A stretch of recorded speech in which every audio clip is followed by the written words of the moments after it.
Hey guys, today I'm out at my grandpa's property. I got a request from Third Blackie Boy to make a video about how I got into deer hunting and what sparked the passion inside of me for it. So Black, this one's for you. I'm here at my grandpa's. This is where I cut my teeth on chasing whitetails and what ignited my fire for doing the hunting that we all love to do. So I'm gonna take you guys on a walk through the property, show you some old stands, share a few memories, and show you some of the trophies that my grandpa has killed throughout his hunting career as well. So come along with me, check it out.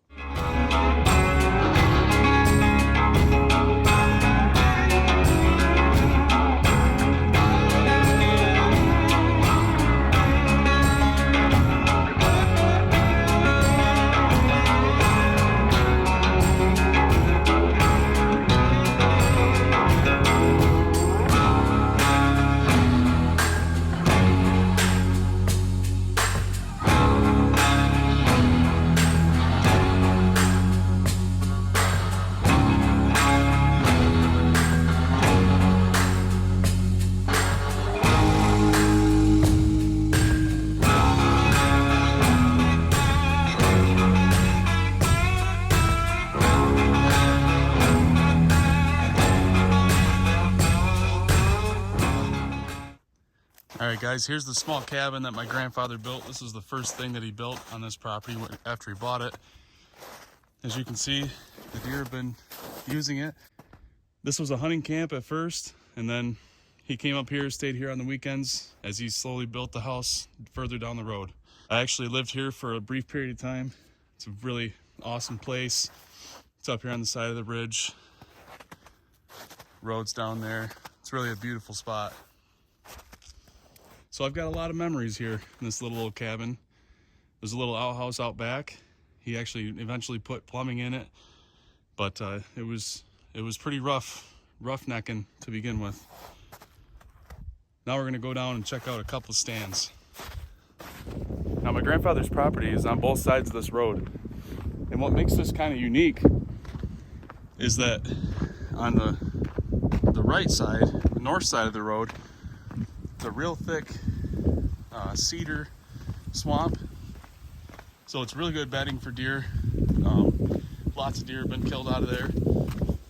And then on this side is a big ridge, goes up here, and then it goes to a big oak flat. It's all oak trees, so they've got tons of food up there.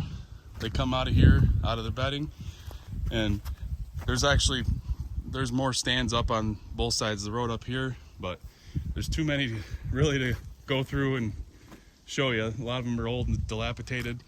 So I'm going to show you the ones that mean the most to me because of the memories that I have hunting out of them and helping my grandpa build them. So we're going to go in here and into the cedar swamp and check out the first one. Now this stand here, I actually helped my grandfather build this stand. It doesn't look like much now, but back in the day, it was the Taj Mahal. Used to have a roof on it, had a ladder going up to it. Killed a lot of deer out of that stand. As you can see, it's real thick in here. The deer are very comfortable bedding in here, and actually right here's a couple of beds. So really thick, real good spot. Lots of deer in here. It's claimed a lot of deer too. That swamp is real thick, real nasty. There's been plenty of deer lost in that swamp, unfortunately. So it's a really good area for deer hunting. They come out of here from bedding, go across the road. It's a real good mix of terrain, you know, excellent whitetail habitat. So there was a lot of opportunities for watching deer and hunting them, and just, you know, like I said, cutting my teeth on honing my skills as a deer hunter. There's another blind right over here I'll show you that it's quite old now, but these were built back in the olden days before stands were real popular. A lot of the blinds that we used to do, my grandpa's old school, so he never really got into tree stands and whatnot. Hunted out of a couple ladder stands, but a lot of the old stands out here were all either 2x4 lumber, you know, 2x6 in some cases. But a lot of them, like this one coming up, is they were built with natural cedar logs, cedar branches. And it definitely wasn't the safest way to hunt, but it worked for them old fellas, you know, back in the day. So here's that stand now.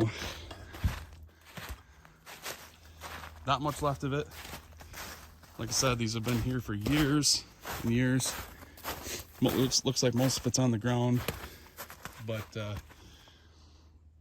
old branches just nailed to the tree all the way up to the well, what used to be a platform.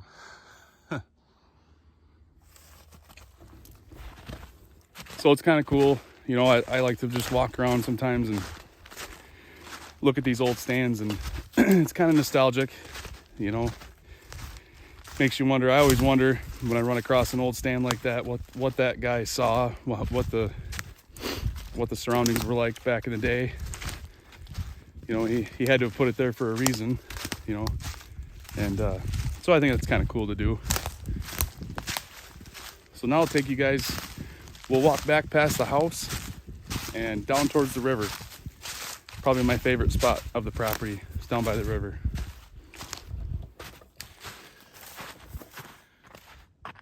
You guys probably can't see it back in there, but right back in there is a pretty nice box blind that my grandfather built probably 10 years ago, back behind this old horse pasture. A lot of deer coming in out of that swamp, going across the road up to them oaks.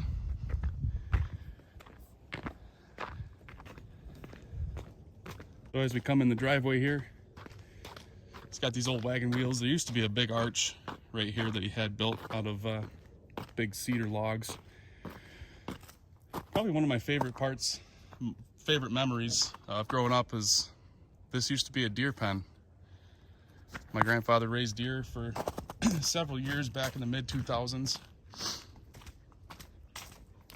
And it was definitely one of the coolest memories that I have.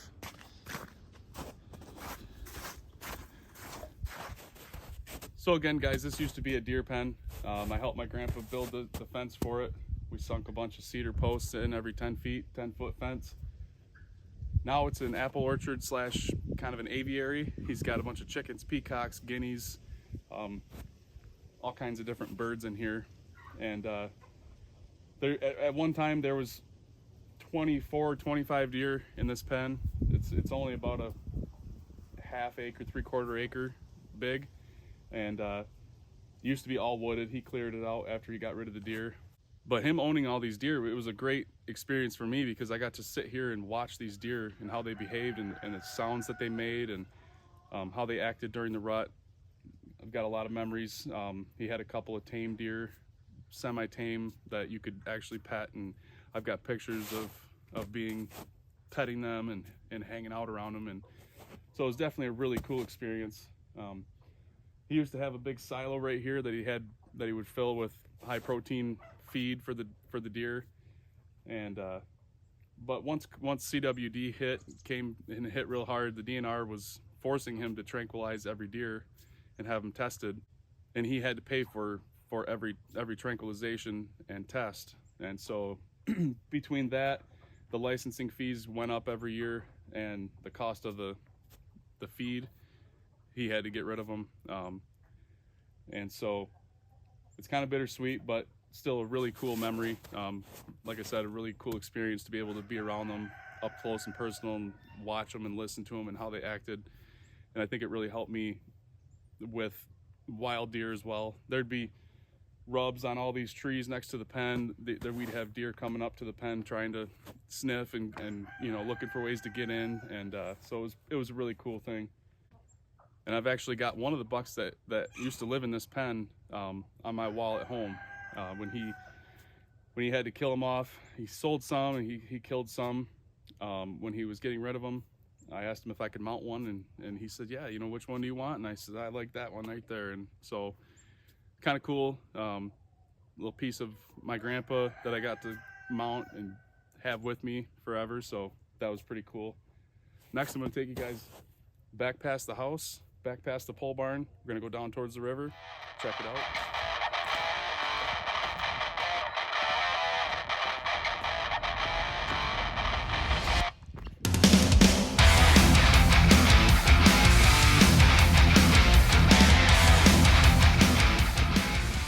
So when my grandpa bought this place, it all looked like this. This whole place was wooded. I remember being 5, 6 years old, helping him clean out, pile brush up, burning brush, cutting trees, hauling logs. A lot of good memories here.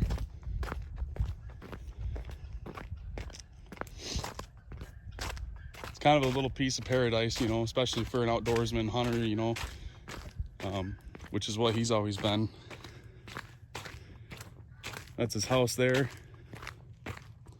Peacocks are decorating the gazebo.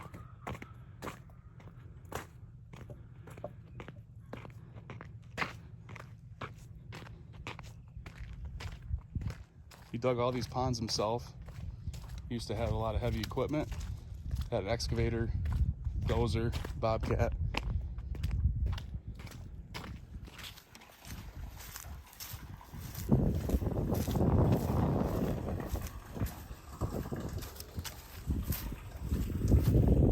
Guys, I'm out here on the back side of my grandpa's property across from the house. House is over there, up on the hill. And just kind of wanted to show you this all down here is, through these cedars, is a giant cattail marsh right back down in here. And it's a really big bedding area, lots of deer in there. You can kind of see some of the cattails starting right up here on the side of the hill, but it goes down in there. And we've had a couple of blinds back here. There's actually one right back in here. I'll show you guys real quick. So this pop-up here, really good spot. As you can see, there's an old platform. It used to be a blind there, but these cattails down in here, these deer filter out of this stuff and come up on the side of this hill. And what they do is they go up through here. It's kind of overgrown now. It needs to be trimmed out a little bit better before season, but they come up out of that cattail marsh and they come up along this creek that's right down in here. And they go up and they go around the deer pen, or the apple orchard, I guess now, and up around the house, up the hill there to the oak ridge and all the oak flats up top. So it's a really good spot for catching them coming out of their bedding area. Just another really cool, ouch, got a thorn. Just another really cool, kind of cool spot, you know, that they come out of. You can see here they've been crossing this creek. So another cool spot of the property. I want to show you guys one last thing, one last blind that kind of holds some sentimental value to me. So we're gonna go up here. It's just on the edge of the yard actually, so hang tight and we'll show you what that looks like.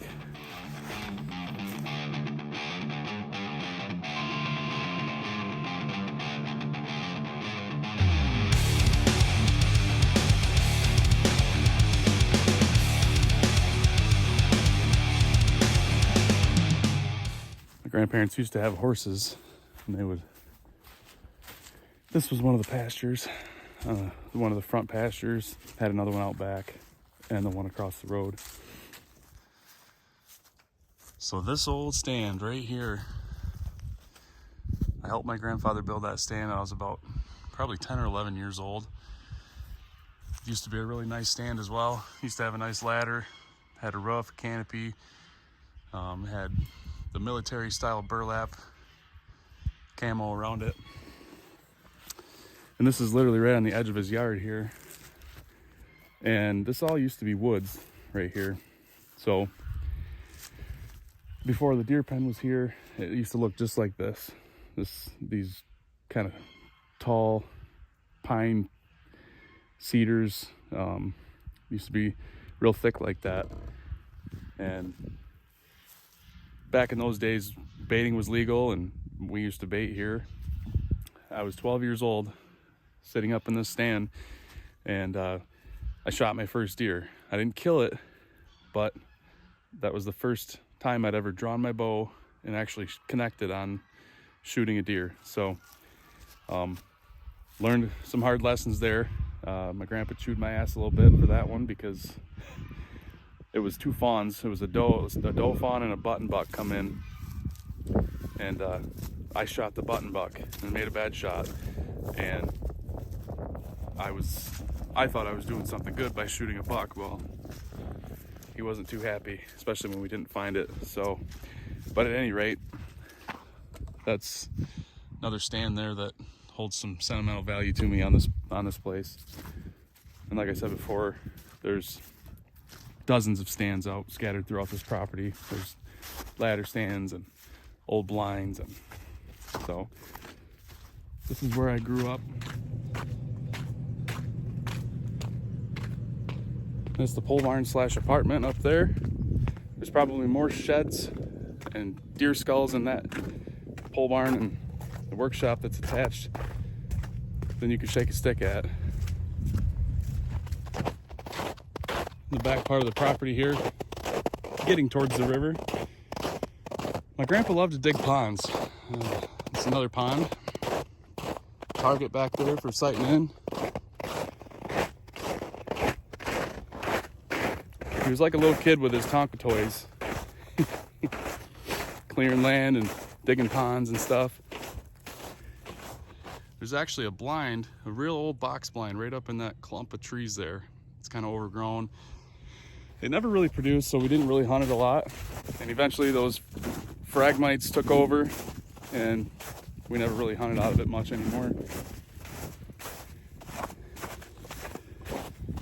Down this trail here, there's a campsite down at the bottom. That's right on the side of the riverbank. We're gonna go this way because I like this view the best.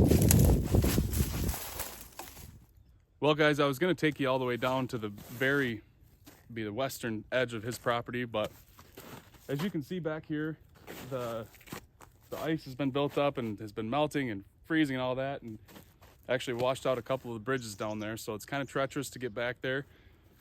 But about 200 yards that way, on this side of the river, there's a box blind that I have been hunting out of since he built it, probably 20 years ago now. Spent a lot of time in that blind with my grandpa, and now that he's older, he can't get down this hill. This is a real steep hill going down to the river, and it flattens out once you get down there. We do a lot of sucker fishing. This is the Rifle River. This is technically considered Omer. I always thought of it as Sterling because it just feels more like Sterling to me. There's a lot of good memories here as well, between fishing and hunting. You can see here on the trail, the deer have been using it. They come out of this cattail marsh off to the northeast, and they go up. This is that same ridge system that runs along the road. They go up, and there's some food plots back in here and more oaks. So it's really just a hunter's paradise. I mean, it's got everything here. You can hunt, you can fish, pretty much everything that we launch off right down at the campsite over here in the summertime to go kayaking and tubing. So it's pretty much the best of everything. I love this place, a lot of memories here, and hope you guys are enjoying it. Let's go check out the house, show you his living room. That's basically a big trophy room, and I think you guys will enjoy that as well. It's kind of a bummer that river washed out our bridges and stuff, because there's a couple of tree stands down there. One that I helped my grandpa build as well. And then the very first one that he ever built on this property is down there just past the box blind. Maybe when it gets warm and dries up a little bit, I'll go down there and try to get a video.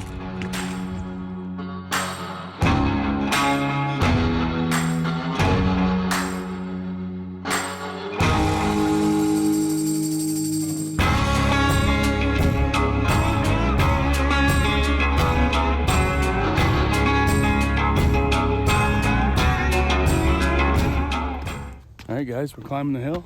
Let's go inside and check it out.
would have talked to you guys more inside there, but my grandpa's he was really into his Fox News, so I didn't want to interrupt him, and maybe one day I'll have an interview with him and you guys will meet him. He's got a lot of good hunting stories, a lot of good experience that he could share one day that I'd like to tap into. So, but I didn't want to bug him, so I just took some video of his trophies and got back out here. So guys, I hope you enjoyed that video. I hope you enjoyed coming along with me as I showed you a little piece of my history, where I got started hunting and what got me into it. My grandpa took me as soon as I was old enough, and even before then I was tagging along with him since I was 6-7 years old down there by the river. So again, I hope you guys enjoyed this. If you got any value out of it, hit like and subscribe, share with your friends, and we'll see you guys all in the next video.